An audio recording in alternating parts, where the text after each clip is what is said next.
May nagtanong sa akin noon, bakit daw parang masaya ako pag kasama si Rico?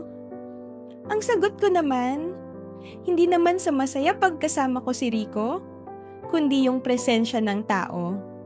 Pero siguro nga, tama yung nagtanong sa akin.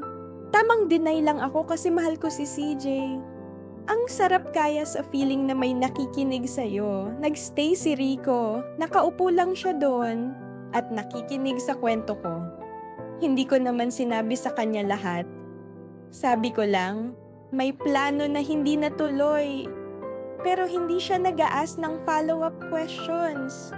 Nandoon lang siya, nakikinig sa akin. At hindi ko alam kung kailan ako nahuling hindi na aware sa oras. Kasi kausap ko siya. Kinuwento niya rin ang sarili niya kahit hindi ko naman tinanong. Yung mga pangarap niya.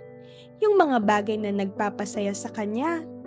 Yung mga bagay na hindi niya madalas ikwento sa ibang tao. At ako rin ay nakikinig naman ako sa kanya. Tapos biglang naisip ko, kailan ba ako nakaramdam ng ganito? Yung tipong kausap mo ang isang tao at pakiramdam mo, importante ka sa kanya? Hindi ko na maalala. At yun ang pinakamasakit na parte sa lahat.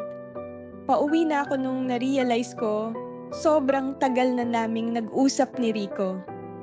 At hindi ako naramdaman na kailangan ko nang umalis. Doon nag-sink in sa akin, may boyfriend ako. May boyfriend ako.